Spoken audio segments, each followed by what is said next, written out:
Hello, everybody. Welcome back to another episode of the School for School Counselors podcast. I'm so glad you're back here with me. I'm Steph Johnson, host of the podcast and founder of School for School Counselors. And this week, we're going to be talking a little bit about burnout. So much conversation these days about burnout in the school counselor world. And it seems to really be hitting earlier than usual. Normally, we would see folks really start talking about burnout in earnest toward the end of October or the beginning of the holiday season. That's when we typically see the conversations get started, and then they really seem to amp up around February. Now, this is anecdotal. I really don't have anything to back this up, but my team here at School for School Counselors and I pretty much live on social media because we're always monitoring the pulse of what's going on. And the pattern that I just described is what we've traditionally seen in the school counseling world. Unfortunately, here lately, it seems like there are lots more conversations about burnout, and they're coming a lot earlier. So we're going to take a walk through the idea of burnout just to try to normalize the reasons why you might be feeling that way, because it is no fun to feel like you're the only one, right? Have you ever been there? I bet you have. I think first, kind of the elephant in the room right now is just this huge needs avalanche that we're seeing. School counselors are encountering unprecedented levels of anxiety, depression, instability. All kinds of things are manifesting not only in our students, but in their parents, in their home environments, and even in our school staff. It's such a wide array of responses, and I'll go out on a limb and say we're seeing a lot more urgent needs clustered together in very short amounts of time. It almost feels like they'll never stop coming, and most of them are requiring either immediate or almost immediate intervention. So if you're a new school counselor or a recent graduate, you may be feeling ill-equipped or ill-prepared, but I'm going to tell you right now, even experienced school counselors are feeling this. It just feels unprecedented and almost like we're running triage all day long. We have to determine whose needs are greatest, who can we get to the fastest, and then we try to work our way down the list as best we can. The problem is, the list continues growing longer as we're working down it. It never seems to get shorter. When you add this needs avalanche in with your sincere desire to help students, that servant's heart that you have, right? Because that's what brought you into the field in the first place, then these needs feel even more urgent. Second, and I think this goes hand in hand with the needs avalanche, is the threat of compassion fatigue. Compassion fatigue can be caused by a lot of things, but research tells us that there are certain circumstances that are common to school counseling that can really enhance the risk of compassion fatigue. For example, if you're a school counselor that works on different campuses on different days, what these studies refer to as mixed work settings, then you may be more prone to suffering a little compassion fatigue. If you regularly fill a mix of both school counseling and administrative duties, because y'all, we know a lot of campuses are like that. This kind of role ambiguity and fighting to understand what you're supposed to really be doing on campus, y'all, that can take a toll. On a related note, I've talked to several school counselors here in just the last month who are really confused and seeking guidance on what their role is on campus versus a social worker, versus a social emotional coach, or things like that. The lines can get really blurry if you don't have a strong administrator that's making sure that everybody understands what their job is specifically. And again, research tells us that role confusion can definitely lead to higher risk of compassion fatigue. Also, the number of traumatized children on your caseload, poor professional boundaries, the ages of the students that you're serving, and even just your high empathy and your desire to eliminate other people's suffering are all additional factors that can promote compassion fatigue. It's something we need to be vigilant about and really be careful about so we just don't start leaning that direction. And we're going to have a whole episode coming up soon just about compassion fatigue, so keep your ears open for that. Go ahead and hit subscribe for the podcast so you don't miss it when it comes out. Third, I think a lot of the early burnout discussion is coming from school counselors who are working in very dysfunctional work environments. Now, we know, and y'all, I'm going to be real about this because I don't think it does anybody any favors by pretending it's not happening. We know that school campuses can be some of the most dysfunctional work environments on the face of the earth, right? And if you've worked on a campus like that, you know what I mean. That kind of environment wears you down. It makes you tired. It makes you feel like you have to be on guard all of the time. And it just gets really, really heavy and feels overwhelming. Funny story. There's a research study that's published, you can go pull the paper and read about it, centering on something called motivational cues. What they did, they set some folks down to complete a series of mazes on paper. In each maze, there was a cartoon mouse, and the mouse had to get to the end of the maze to get the cartoon picture of cheese. That was the mouse's reward. In one version of the mazes, there was a big cartoon owl that loomed over the whole thing. It was kind of ominous looking, like it was hunting that mouse down, just watching and waiting for its chance to swoop in and grab the poor little thing. What's interesting is that the study found that folks completed more mazes and were able to complete them more quickly when they had just the motivation of reaching the cheese. That reward at the end, even a cartoon piece of cheese, was way more motivating than the fear of the picture of the owl hunting the mouse. As a matter of fact, the picture of the hunting owl actually slowed the participants down when they were completing the mazes. When I read about that, it made me think about the school environments that a lot of you are working in, where when you walk in the door at the beginning of the day, you already essentially feel like you're being hunted, right? Y'all worked on a campus like that? I have. I get it. And it's not a good feeling to go into work each morning feeling on edge, feeling anxious. And so if that's your reality, that's definitely contributing to some feelings of burnout. It's like, this is too much. I'm done. I'm out. I can't do this anymore, or it's not worth it. Fourth, feeling pressure to fix everything can lead to feelings of burnout. There's what I call a spotlight effect in school counseling. When we're called to help in certain situations, we're called to assist teachers or administrators, and the whole time we feel as though there's a spotlight shining on us. When we're speaking with this student, when we're trying to coax them out of a classroom or out from under a table, or trying to urge them to regulate, whatever the case may be. In the moment, it feels like everybody's in that hallway. Everybody's in that classroom, and they're watching and waiting for us to fail.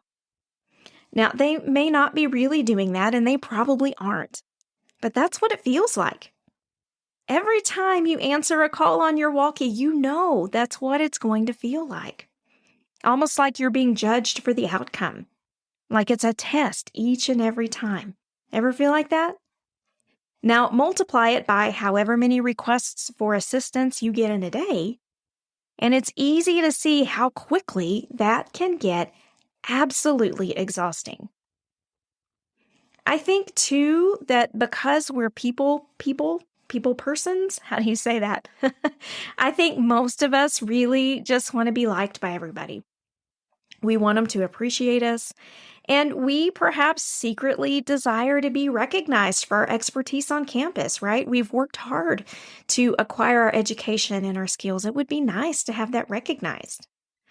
But our need to be liked or our need to be appreciated sometimes just intensifies the spotlight effect.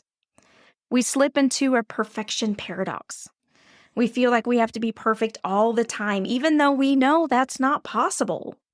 And we still continue striving to get there. Top that off with some role confusion, with some role ambiguity, trying to prove yourself and what you're made of and what you can contribute to that campus, and it can end up feeling like overwhelming pressure or trying to achieve an impossible dream. Oh my gosh, that makes me tired just thinking about it. Are you seeing yourself in any of these situations yet? Are you in a needs avalanche? Have you been flirting with compassion fatigue? Have you been battling spotlight fears? There's no shame there. I think we all visit each of these periodically in our careers. It's what we do about it that counts. But before we talk about our action plan, let me talk about a last huge contributor to burnout. And again, this is not my opinion. This is research-based. One big contributor to burnout is a lack of meaningful representation or a lack of meaningful support. Let's be real. Your professional organizations may not feel meaningful to you. And what I mean by that is, and this is no shade on any organization, but a lot of us are very distanced from what goes on there. We are usually not invited into a lot of their processes. It's not easy just to jump in and work within an organization. And sometimes we don't even know what they're working on. Very few of our state school counseling associations have publicized any kind of legislative advocacy for us to get behind. They're just not rallying people to promote outcomes, and so that can feel like a lack of meaningful support. There's also a tremendous lack of peer consultation and support in our field. Most school counselors' local options for consultation and support may not feel very safe. You often don't feel like you can say everything you need to say within your colleague group or ask the questions that you want to ask for fear of being judged or for fear of those questions being repeated and passed on to the ears of folks you'd rather not have know what you're wondering about. And it's not because you're asking anything you shouldn't be. But as you're trying to learn and grow as a professional, you typically don't want others to see you as a newbie, right? Too green, too young, too inexperienced. You don't want to give people the ammunition to jump to those conclusions. As a school counselor in general, where the majority of our work is done behind the veil of confidentiality, it often feels like nobody understands what's laid on our hearts each day. We can't walk into the teacher's lounge and unload, right? We can't stop a colleague in the hallway and process out loud. So it can feel like nobody's getting what you're walking through. Nobody knows what it's like to go through the day the way that you do. And over time, if you don't get the right kinds of support, that can start to feel really demoralizing. So I want to tell you, if you've been feeling this way, whether you've recently started with your school counseling journey or whether you've been at it for a while, if you're feeling like this isn't what I signed up for, this isn't what I want to do, things have changed too much. They're asking too much of me. I'm burning myself out. And y'all, I get it. This is an unprecedented time in our field. Absolutely unprecedented. And I feel like I've said this in almost every episode since COVID, but that's a major benchmark for what's going on right now. Since COVID, so many lives have changed. So many perspectives have changed. So many systems have been uprooted and upended, including family systems. We're tasked with trying to help put all that back together in some way. But at the same time, we're feeling all these pressures. We're feeling this compassion fatigue. Maybe we're working in dysfunctional environments, or if we feel like we're not being represented or supported. You think, why am I doing this? It's not going to change, or it's getting worse. I want to encourage you if you're in that place. I'm not going to tell you, oh, guys, everything's going to be okay. Just practice some self-care. You hear that in other places, don't you? And I'm not going to say that because it's not going to help with your situation. That is too little, too late. But if you're in a place where you're toying with the decision to step out of school counseling entirely, and there's no shame if you decide that's what's best for you and your family, there'll be no judgment. But before you do that, I want to encourage you, find some quality support. Find some folks that can walk with you and stand with you through this, whatever the outcome of the process ends up being. Because sometimes it's all about knowing you have people in your corner. Sometimes it's all about knowing there are other people who understand your experience. And to be able to have a conversation about that, to be able to share with others and know that they get it. It is so important to be seen. We know that with our daily work with our students. You need to be seen too. And maybe along the way, you can pick up some ideas for some things that you can do to make your school counseling experience more palatable while you make your decision. Or if you're one of those people that knows you are going to stick with school counseling, but you want to make it better, so you don't go home exhausted or stressed to your ultimate limits. You're not snapping at your family. You're not too tired to go out into your community. Please get some good support. So, what are we going to do this week? What's our action plan for burnout?